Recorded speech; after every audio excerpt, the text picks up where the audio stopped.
صحیح بخاری حدیث نمبر 91۔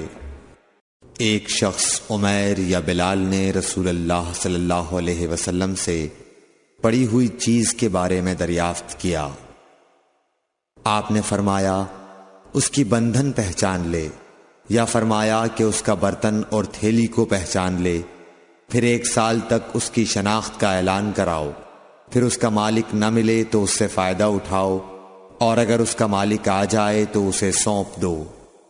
اس نے پوچھا کہ اچھا گمشدہ اونٹ کے بارے میں کیا حکم ہے؟ آپ کو اس قدر غصہ آ گیا کہ رخسار مبارک سرخ ہو گئے، یا راوی نے یہ کہا کہ آپ کا چہرہ سرخ ہو گیا۔ یہ سن کر آپ صلی اللہ علیہ وسلم نے فرمایا تجھے اونٹ سے کیا واسطہ؟ اس کے ساتھ خود اس کی مشق ہے اور اس کے پاؤں کے سم ہیں، وہ خود پانی پر پہنچے گا اور خود پی لے گا اور خود درخت پر چرے گا، لہذا اسے چھوڑ دو یہاں تک کہ اس کا مالک مل جائے۔ اس نے کہا کہ اچھا گمشدہ بکری کے بارے میں کیا ارشاد ہے؟ آپ نے فرمایا وہ تیری ہے یا تیرے بھائی کی، ورنہ بھیڑیے کی غذا ہے۔ صحیح بخاری حدیث نمبر 92۔ رسول اللہ صلی اللہ علیہ وسلم سے کچھ باتیں دریافت کی گئیں کہ آپ کو برا معلوم ہوا، اور جب اس قسم کے سوالات کی آپ صلی اللہ علیہ وسلم پر بہت زیادتی کی گئی تو آپ کو غصہ آ گیا۔ پھر آپ نے لوگوں سے فرمایا اچھا اب مجھ سے جو چاہو پوچھو۔ تو ایک شخص نے دریافت کیا کہ میرا باپ کون ہے؟ آپ نے فرمایا تیرا باپ حذافہ ہے۔ پھر دوسرا آدمی کھڑا ہوا اور اس نے پوچھا کہ یا رسول اللہ میرا باپ کون ہے؟ آپ نے فرمایا کہ تیرا باپ سالم شیبہ کا آزاد کردہ غلام ہے۔ آخر حضرت عمر رضی اللہ تعالی عنہ نے آپ کے چہرہ مبارک کا حال دیکھا تو عرض کیا یا رسول اللہ ہم ان باتوں کے دریافت کرنے سے جو آپ کو ناگوار ہوں اللہ تعالی سے توبہ کرتے ہیں۔ صحیح بخاری حدیث نمبر 93۔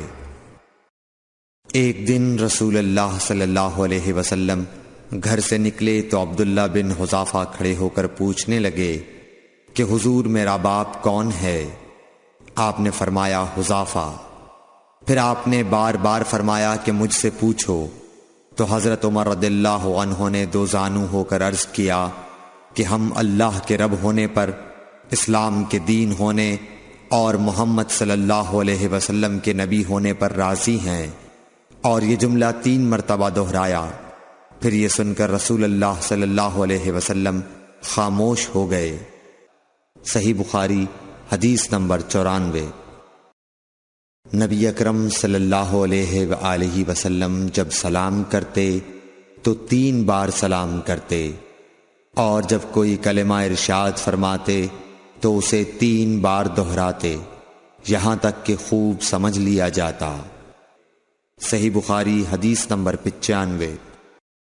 رسول اللہ صلی اللہ علیہ وسلم جب کوئی کلمہ ارشاد فرماتے تو اسے 3 بار لوٹاتے یہاں تک کہ خوب سمجھ لیا جاتا، اور جب کچھ لوگوں کے پاس آپ تشریف لاتے اور انہیں سلام کرتے تو 3 بار سلام کرتے۔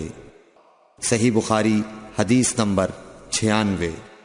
عبداللہ بن عمر رضی اللہ عنہ کہتے ہیں کہ ایک سفر میں رسول اللہ صلی اللہ علیہ وسلم ہم سے پیچھے رہ گئے، پھر آپ ہمارے قریب پہنچے تو عصر کی نماز کا وقت ہو چکا تھا یا تنگ ہو گیا تھا، اور ہم وضو کر رہے تھے۔ ہم اپنے پیروں پر پانی کا ہاتھ پھیرنے لگے تو آپ نے بلند آواز سے فرمایا کہ آگ کے عذاب سے ان ایڑیوں کی جو خشک رہ جائیں خرابی ہے۔ یہ 2 مرتبہ فرمایا یا 3 مرتبہ۔ صحیح بخاری حدیث نمبر 97۔ رسول اللہ صلی اللہ علیہ وسلم نے فرمایا کہ 3 شخص ہیں جن کے لیے دگنا اجر ہے، ایک وہ جو اہل کتاب سے ہو اور اپنے نبی پر اور محمد صلی اللہ علیہ وسلم پر ایمان لائے، دوسرے وہ غلام جو اپنے آقا اور اللہ دونوں کا حق ادا کرے، اور تیسرے وہ آدمی جس کے پاس کوئی لونڈی ہو جس سے شباشی کرتا ہے اور اس کو تربیت دے تو اچھی تربیت دے، تعلیم دے تو عمدہ دے، پھر اسے آزاد کر کے اس سے نکاح کر لے تو اس کے لیے دگنا اجر ہے۔ صحیح بخاری حدیث نمبر 98۔ نبی صلی اللہ علیہ وسلم ایک مرتبہ عید کے موقع پر مردوں کی صفوں میں سے نکلے اور آپ کے ساتھ بلال رضی اللہ تعالی عنہ تھے۔ آپ کو خیال ہوا عورتوں کو خطبہ اچھی طرح نہیں سنائی دیا، تو آپ نے انہیں علیحدہ نصیحت فرمائی اور صدقے کا حکم دیا۔ یہ واز سن کر کوئی عورت بالی اور کوئی عورت انگوٹھی ڈالنے لگی، اور بلال رضی اللہ تعالی عنہ اپنے کپڑے کے دامن میں یہ چیزیں لینے لگے۔ صحیح بخاری حدیث نمبر 99۔ حضرت ابو ہریرہ رضی اللہ تعالی عنہ نے عرض کیا، یا رسول اللہ، قیامت کے دن آپ کی شفاعت سے سب سے زیادہ سعادت کسے ملے گی؟ تو رسول اللہ صلی اللہ علیہ وسلم نے فرمایا، اے ابو ہریرہ، مجھے یقین تھا کہ تم سے پہلے کوئی اس کے بارے میں مجھ سے دریافت نہیں کرے گا، کیونکہ میں نے حدیث کے متعلق تمہاری حرص دیکھ لی تھی۔ سنو، قیامت کے دن سب سے زیادہ فیضیاب میری شفاعت سے وہ شخص ہوگا جو سچے دل سے یا سچے جی سے لا الہ الا اللہ کہے گا۔ صحیح بخاری حدیث نمبر 100۔ رسول اللہ صلی اللہ علیہ وآلہ وسلم نے فرمایا کہ اللہ علم کو اس طرح نہیں اٹھا لے گا کہ اس کو بندوں سے چھین لے، بلکہ وہ پختہ کار علماء کو موت دے کر علم اٹھائے گا، حتیٰ کہ جب کوئی عالم باقی نہیں رہے گا تو لوگ جاہلوں کو سردار بنا لیں گے، ان سے سوالات کیے جائیں گے اور وہ بغیر علم کے جواب دیں گے، اس لیے خود بھی گمراہ ہوں گے اور لوگوں کو بھی